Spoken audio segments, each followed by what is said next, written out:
Анарбек Джалалович, есть у вас вопросы? Представитель ГРС. Микрофон включить. Подождите, микрофон сначала включить. Данный вопрос вы рассматриваете земельный участок как имущество? Да, Или как средство производства? имущество.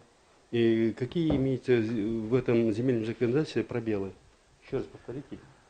Пробел имеется в той части, что не определен порядок приобретения банками права временного, то есть считаю, что необходимо определить порядок перехода банку права временной собственности при Залоговое имущество, в качестве которого выступает земельный участок, да? Да. Объект рекреации. Пожалуйста, есть еще вопрос? Нет? Коллеги, есть вопрос? Есть вопрос? Пожалуйста, Чинар Раскабык.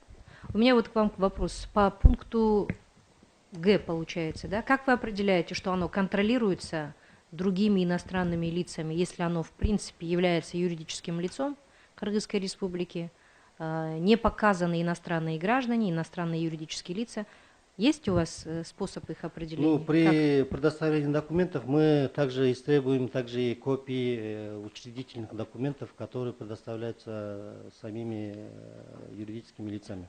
То есть устав и учредительный договор, в котором указываются наименование учредителей, участие и доли. В данном случае учредительные документы вам ничего не покажут. Здесь получается так, что, например, 100% пакет акций, который принадлежит гражданину Кыргызской Республики, передается в управление, например, иностранной компании или иностранному гражданину. Вот эти моменты тоже как-то учитываются вами, чтобы четко определиться, что по пункту Г данное юридическое лицо является иностранным по земельному законодательству. То есть по пункту Г вы имеете в виду то, что сейчас я...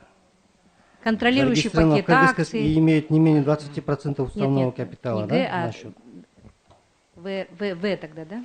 А, Б, Принадлежит полностью В. одному или более иностранным физическим или юридическим Дальше лицам. следующий. Зарегистрирован в Кыргызской Республике, имеет и не менее 20% уставного капитала, принадлежащих иностранным гражданам, лицам без гражданства или юридическим лицам. Пункт В. Контролируется или управляется одним или более иностранными физическими лицами посредством письменного контракта, как мы говорим, да? Контролируется или управляется. В данном случае не сказано, что они являются учредителями. Ну, в данном случае, если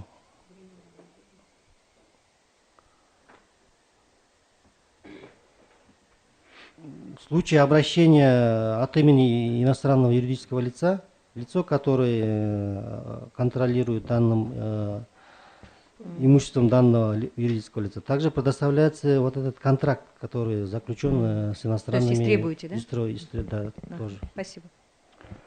Есть еще вопрос? Пожалуйста, Эмиль Ильич. Включите, там не работает, что ли? Ну, у меня буквально такой маленький вопрос.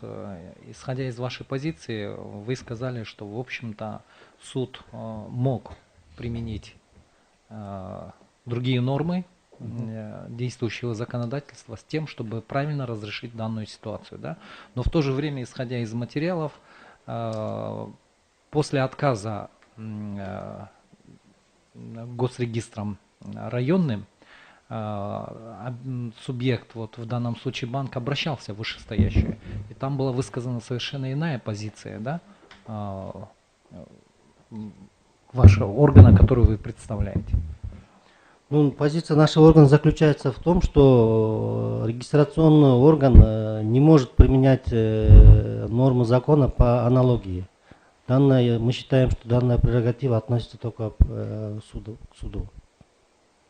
Поэтому мы поддержали отказ местного регистрационного органа. Ясно, спасибо. Ну, здесь государственная регистрационная служба перестраховалась, можно сказать. Потому что и вы тоже можете применять нормы закона по аналогии, а не только суд. Вы посчитали, если суд обяжет, вы зарегистрируете. Вот и весь вопрос. Конечно. Коллеги, есть еще вопросы? Нет? Спасибо. Присаживайтесь.